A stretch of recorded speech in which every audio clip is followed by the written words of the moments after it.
Welcome po sa Namit Bicol TV. Ngayon ay tuturuan ko kayo kung paano magluto ng pata kare-kare. Ang gagamitin nating mga ingredients ay sibuyas, bawang, talong, sitaw, pechay, at gagamit tayo ng pata ng baboy na pinakuluan. Gagamit din tayo ng tubig kung saan natin dinulut ang atsuete.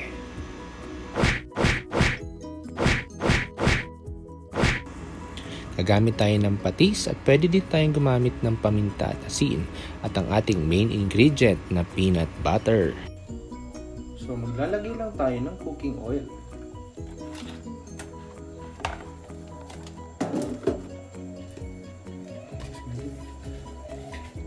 Lalagay na tayo ng garlic.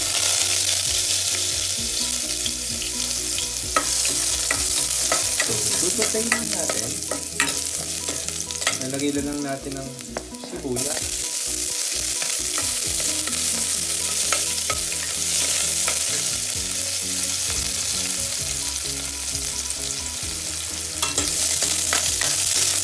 Kasi nag-yellow brown ang garlic, lalagay na natin ang pata.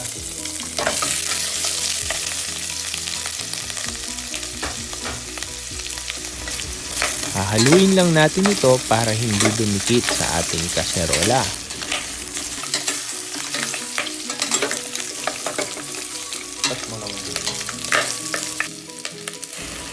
Maglalagay na rin tayo ng patis para maging malasa ang ating pata.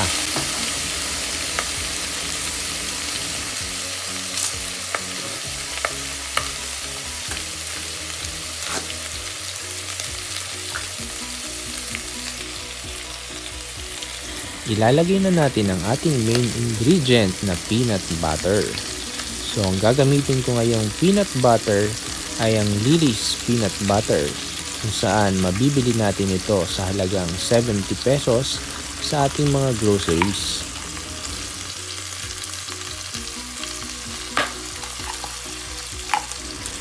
Pwede natin itong ubusin dahil konti lang naman ito. At mas masarap ang ating kare-kare pag maraming peanut butter. Ilalagay na rin natin ang tubig kung saan natin dinilut ang atsuete. So dadagdagan na natin ng tubig.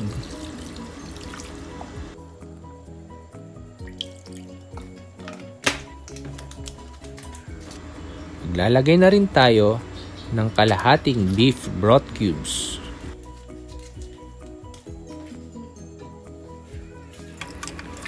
So hahaluin lang natin ito at pagkatapos haluin ay ating tatakpan hanggat sa kumulo.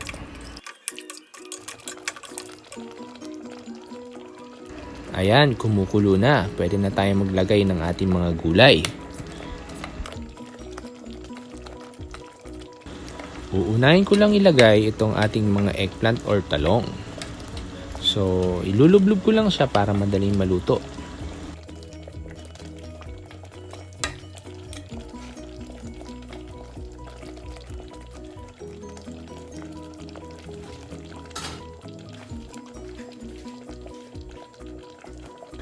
Ngayon naman ay susunod na nating ilagay ang ating sitaw.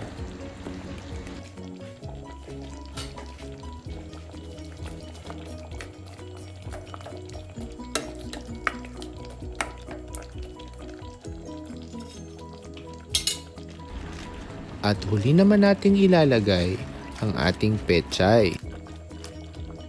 Pagkalagay ng ating mga gulay, tatakpan lang natin ito hanggat sa maluto.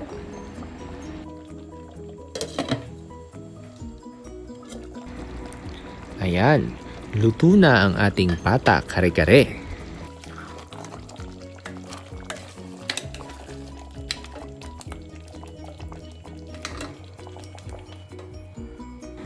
Pwede na natin ito i-serve sa ating serving bowl. At syempre, isi-serve natin ito kasama ang bagoong. Tara, namitan ta na!